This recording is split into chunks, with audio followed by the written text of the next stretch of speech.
Toilet paper का ऐसा इस्तेमाल जो शायद आपको मालूम नहीं होगा और बग़ैर किसी जूसर के माल्टों का ढेरों ढेर जूस निकालने का ऐसा राज जो शायद इससे पहले आपको मालूम नहीं था। और साथ ही कुछ ऐसी टिप ट्रिक्स और आइडियाज़ लेके आई हूँ जिससे आप अपने वक्त की और हज़ारों रुपए की बचत कर सकते हैं। और कैसे प्याज को बग़ैर किसी मशीन के चॉप करना है और ढेरों लहसुन छीलने का ऐसा तरीका जो शायद इससे पहले आपको मालूम होगा। तो वीडियो बहुत ही ज़्यादा स्पेशल होने वाली है। और अपने सफाई वाले बुर्श पर शॉपर चढ़ाने का ऐसा कौन सा राज है जिससे आपके हज़ारों रुपए की बचत होगी और साथ ही पुराने मोज़े का ऐसा इस्तेमाल जो आपके टाइम की बहुत ज़्यादा बचत करेगा। तो वीडियो बहुत ही ज़्यादा स्पेशल होने वाली है। बिस्मिल्लाहिर्रहमानिर्रहीम, अस्सलामु अलैकुम। कद्दूकश की मदद से जब भी हम कुछ चीज़ ग्राइंड कर रहे हैं तो इससे क्या होता है कि हमारे हाथ जो हैं वो अक्सर ज़ख्मी हो जाते हैं, क्योंकि ये जो ग्राइंडर होता है ये अक्सर तेज़ी से चलाने की वजह से हमारे हाथों को डैमेज कर देता है। तो इसके लिए एक बहुत ही बेहतरीन सी छोटी सी टिप आपके लिए लेके आई हूँ। आपने क्या करना है कि आप प्याज या फिर आलू या कुछ भी ग्राइंड कर रहे हैं तो उसके पीछे इस तरीके से फोक आपने लगा देनी है। इससे होगा क्या कि एक तो बिल्कुल एंड तक जो चीज़ हम कद्दूकश कर रहे हैं वो अच्छे तरीके से कद्दूकश हो जाएगी और जिससे हमारे हाथ भी बिल्कुल डैमेज नहीं होंगे। तो ये छोटी सी लेकिन बहुत ही ज़्यादा मुफीद टिप है। तो चलते हैं नेक्स्ट आइडिया की तरफ। अक्सर जब हम ग्लव्स पहनते हैं अपने हाथों को गंदगी से बचाने के लिए और जब हम उन्हें उतार रहे होते हैं तो मसला ये होता है कि जब ग्लव्स गंदे होते हैं तो हमारे हाथ भी गंदे हो जाते हैं। कितना ही हम हाथों को बचा लें लेकिन हमारे हाथ पर कुछ पार्टिकल्स लग जाते हैं। तो इसके लिए आपने मेरे बताए गए तरीके से ग्लव्स उतारने हैं। तो आप देखेंगे कि एक तो आपको ये ग्लव्स डिस्कार्ड करने में बहुत ज़्यादा आसानी हो जाएगी और आपके हाथ भी बिल्कुल गंदे नहीं होंगे और ग्लव्स के ऊपर जितना भी कुछ लगा होगा वो आपके हाथों के ऊपर बिल्कुल भी नहीं लगेगा। तो है ना ज़बरदस्त सी और अमेजिंग सी टिप। चलते हैं अपने नेक्स्ट बहुत ही अमेजिंग आइडिया की तरफ। टॉयलेट रोल का इस्तेमाल तो तकरीबन हर घर में ही होता है और जब हम इसको इस तरीके से इस्तेमाल करते हैं तो ये खुलने की वजह से अक्सर ख़राब हो जाता है। तो इसके लिए एक छोटी सी और बहुत ही बेहतरीन टिप है। आपने इसके अंदर से जो गत्ता होता है इसका उसको निकाल लेना है और इस तरीके से जो टिश्यू हैं उनको ऊपर से इस तरीके से निकाल लेना है और साइड पर आपने टेप लगाकर इस टॉयलेट पेपर को लॉक कर देना है। तो इससे हमारा टॉयलेट पेपर एक तो ख़राब नहीं होगा और ये लॉन्ग टाइम तक चलेगा। तो आई होप आपको ये छोटी सी और बहुत ही बेहतरीन सी टिप बहुत ज़्यादा पसंद आई होगी। तो चलते हैं अपने नेक्स्ट आइडिया की तरफ। प्याज तो हर घर में ही इस्तेमाल होता है और लोग इसको मुख्तलिफ तरीके से काटते हैं और अक्सर लोग इसको चॉप करने के लिए ब्लेंडर और ग्राइंडर का भी यूज़ करते हैं। लेकिन आज इस तरीके से प्याज काटने का तरीका मैं आपको बताऊंगी। इससे आपका प्याज एक तो बहुत अच्छे तरीके से कट जाएगा और दूसरा आपका प्याज ज़ाया नहीं होगा। आपको प्याज चॉप करने के लिए किसी ब्लेंडर या ग्राइंडर की ज़रूरत नहीं पड़ेगी। तो आपने क्या करना है कि बीच में से इस तरीके से प्याज को काट लेना है और उसके बाद इस तरीके से 1 बाय 1 करके इसके ऊपर कट लगाते जाना है। इसके साथ आपका प्याज जो है वो बिल्कुल बारीक ऐसे कटेगा जैसे आपने इसको चॉपर में चॉप किया होगा। तो यहाँ पे देखें कि मैंने अच्छे तरीके से कट लगा लिए हैं। इसके बाद बीच में हम 1 से 2 कट लगा लेंगे। अगर आपका प्याज छोटे साइज का है तो आप उसके अकॉर्डिंग इस पर कट लगाएंगे। तो यहाँ पे देखेंगे इसके बाद जब हम इसको काटेंगे तो ये बिल्कुल ही बारीक कटेगा और अब इसके बाद हमें इसको चॉप करने की ज़रूरत नहीं पड़ेगी। तो इस तरीके की छोटी छोटी टिप्स इस्तेमाल करके हम अपनी लाइफ को बहुत ज़्यादा आसान कर सकते हैं। तो आपको ये आइडिया कैसा लगा मुझे ज़रूर बताइएगा और यहाँ तक आ गए हैं तो वीडियो को लाइक शेयर और कमेंट करना बिल्कुल भी नहीं भूलिएगा और अपना नाम कमेंट में ज़रूर बताइएगा ताकि मैं आपका शुक्रिया अदा कर सकूँ। तो यहाँ पे देखें कि हमारा प्याज अच्छे तरीके से चॉप हो गया है और अब मैं आपको इसको निकाल के दिखाती हूँ कि बिल्कुल ऐसा लग रहा है जैसे हमने इसको चॉपर में चॉप किया हो। तो आई होप आपको ये छोटी सी टिप बहुत ज़्यादा पसंद आई होगी। तो चलते हैं अपनी नेक्स्ट और बहुत ही ज़्यादा अमेजिंग टिप की तरफ। सर्दियों का मौसम आते ही माल्टे जो हैं वो बिकना शुरू हो जाते हैं और अक्सर लोग माल्टों को खाने से ज़्यादा इनका जूस पीना पसंद करते हैं। तो आज मैं आपके साथ ऐसा तरीका शेयर करूंगी जिसमें आपको ना तो जूसर की ज़रूरत पड़ेगी और ना ही किसी हैंड मशीन की। तो यहाँ पे आपने एक छोटी सी टिप फॉलो करनी है। आपने क्या करना है कि कोई भी ग्लास ले लेना है और उसके नीचे इस तरीके से एक बाउल रख लेना है और इसके बाद आपने माल्टों को इसके ऊपर इस तरीके से रब करते जाना है। आप देखेंगे माल्टों का जितना भी जूस है वो बहुत अच्छे तरीके से निकल जाएगा और काफ़ी ज़्यादा मिकदार में हमारे पास इसका जूस आ जाएगा। यहाँ पे आप देखें कि मैंने एक साइड पे इसका जूस निकाल लिया है और अब मैं आपको इसके बाद हाथों से भी जूस निकाल के बताऊंगी कि जब हम हाथ से इसको स्क्वीज करते हैं तो इसका कितना जूस निकलता है। तो यहाँ पे एक माल्टे का इतना हमारे पास जूस आ गया है। अब मैं हाथ से आपको स्क्वीज करके बताती हूँ कि हाथ से दबाने पे इसका कितना जूस निकलता है।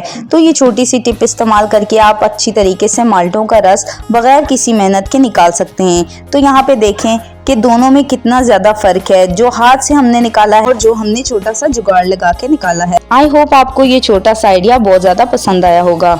अक्सर क्या होता है कि जब हम अपनी ब्रश प्यालियों को इस तरीके से डायरेक्ट किसी छिक्के में या किसी बास्केट में रखते हैं तो वो एक दूसरे के साथ टकरा कर टूट जाती हैं। तो इसके लिए एक बहुत ही ज़बरदस्त सी टिप आपके साथ शेयर कर रही हूँ। आपने क्या करना है कि सारी ब्रशों को ऐसे 1 बाय 1 ऊपर रख लेना है और इस तरीके से आपने प्यालियों का एक लॉक सा बना लेना है। इससे हमारी प्यालियाँ जो हैं वो एक दूसरे से निकलेंगी नहीं और इनका टूटने का खतरा बिल्कुल भी नहीं होगा। तो यहाँ पे हमने अपनी प्यालियों को बहुत अच्छे तरीके से एडजस्ट कर लिया है। तो यहाँ पे आप 4-5 जितनी भी प्यालियाँ एडजस्ट करना चाहें एडजस्ट कर सकते हैं। इससे एक तो ये स्पेस बहुत कम लेंगी और दूसरा इनका टूटने का जो खतरा है वो बिल्कुल 0% हो जाएगा और निकालते हुए आप इसको बहुत आसानी से निकाल कर इस्तेमाल कर सकते हैं। है ना ज़बरदस्त सा आइडिया। बढ़ते हैं अपनी नेक्स्ट बहुत अमेजिंग टिप की तरफ। लहसुन छीलना तो हर किसी को ही बहुत बुरा लगता है और अक्सर लोग तो लहसुन छीलने से ही भागते हैं और वो अपने सालन में लहसुन डालते ही नहीं हैं। लेकिन आज जो आपके साथ मैं टिप लहसुन छीलने की शेयर करूंगी, इससे आप बहुत ही कम वक्त में बहुत आसानी से लहसुन छील सकते हैं और इससे आपको अपने नाखून वगैरह और कुछ भी डैमेज करने की ज़रूरत नहीं पड़ेगी। अक्सर लोगों के नाखूनों में ये बहुत ज़्यादा जलन देता है और लोग इस वजह से लहसुन को बिल्कुल अवॉइड कर देते हैं और इसको छीलते ही नहीं हैं। तो बगैर किसी मेहनत के लहसुन छीलने का आसान तरीका है। आपने क्या करना है कि इस तरीके से लहसुन को पकड़ना है और ऊपर और नीचे दोनों साइडों से अच्छे तरीके से इसको प्रेस करना है।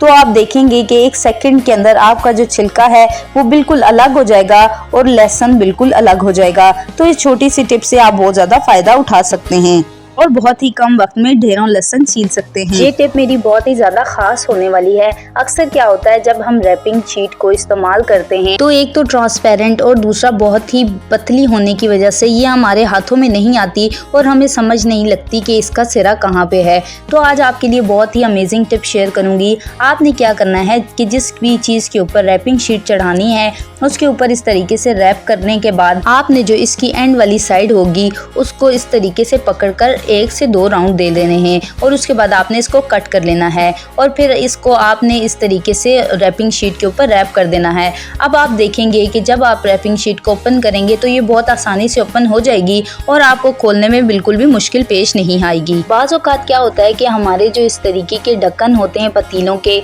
उसकी जो ऊपर वाली लिड है वो इस तरीके से टूट जाती है और फिर हमें काफ़ी ज़्यादा मुश्किल होती है इनको उठाने में और वापस रखने में। तो एक छोटा सा आइडिया आपके साथ शेयर करूँगी। इस तरीके के पेपर क्लिप तो हर घर में ही मौजूद होते हैं। तो इस तरीके से आपने क्या करना है कि जो इनकी ऊपर वाली साइड है उसको इस तरीके से आपने सेपरेट कर लेना है। ये बहुत अच्छे तरीके से बेंड हो जाती है तो आप छोटे से छोटे सुराख के अंदर भी इसको एडजस्ट कर सकते हैं।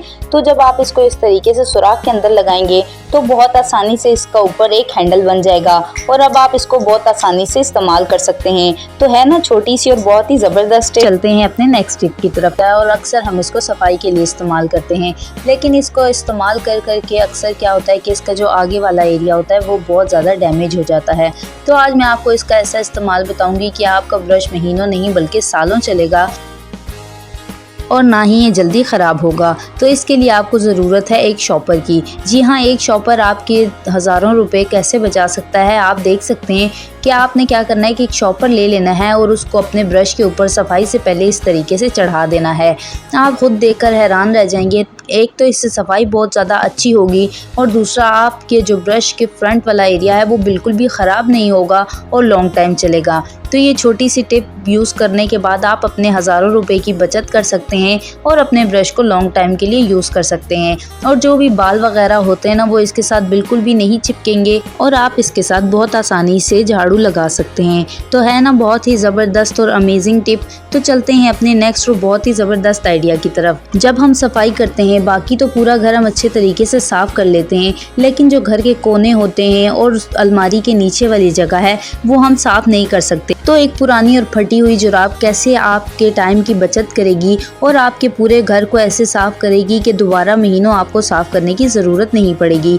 तो आपने क्या करना है कि एक जुराब ले लेनी है और उसको अपने हैंगर के ऊपर इस तरीके से चढ़ा देना है और इसका कमाल देखकर आप खुद भी हैरान रह जाएंगे। और इस टिप को ट्राई करने के बाद मुझे कमेंट सेक्शन में आके ज़रूर बताइएगा। तो इसके बाद जितनी भी नीचे और जितनी भी कम जगह हो उस पे आप अच्छे तरीके से सफाई कर सकते हैं और इवन इसे गीला करके आप इससे उन जगहों पे पोछा भी लगा सकते हैं। तो ये छोटी सी टिप इस्तेमाल करने के बाद आप अपनी पुरानी मोज़े को बहुत ही ज़बरदस्त तरीके से इस्तेमाल कर सकते हैं। तो चलते हैं अपने लास्ट और बहुत ही अमेजिंग टिप की तरफ। अक्सर क्या होता है कि हमें किसी चीज़ को मोड़ने के लिए प्लास की ज़रूरत पड़ती है, तो हम जब इसको इस तरीके से मोड़ते हैं ना तो उस पर इस तरीके से निशान आ जाते हैं जो बहुत ही बुरे लगते हैं। तो इसके लिए एक छोटी सी टिप आपके साथ शेयर करूँगी। आपने क्या करना है कि इस तरीके का कोई सा भी पाइप ले लेना है। अक्सर क्या होता है ये जो ड्रिप के पाइप होते हैं इसका भी आप इस्तेमाल कर सकते हैं। इसके बाद इसको आपने अपने कटर प्लास या जो भी प्लास आप इस्तेमाल कर रहे हैं उसके ऊपर इस तरीके से चढ़ा देना है। तो इसका रिजल्ट देखकर आप खुद भी हैरान रह जाएंगे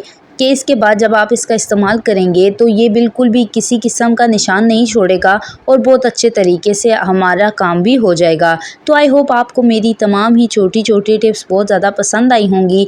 तो अगर आपको मेरी वीडियो अच्छी लगी है तो वीडियो को लाइक, शेयर और चैनल को सब्सक्राइब करना बिल्कुल भी नहीं भूलिएगा। और इनमें से कौन सी टिप है जो आप पहले इस्तेमाल करते हैं और कौन सी टिप्स नई मुझे आपके लिए लेके आनी चाहिए मुझे कमेंट सेक्शन में लाजमी बताइएगा। तो मिलते हैं नेक्स्ट वीडियो में, तब तक के लिए अपना ख्याल रखिएगा, मुझे दुआओं में याद रखिएगा। अल्लाह हाफिज़।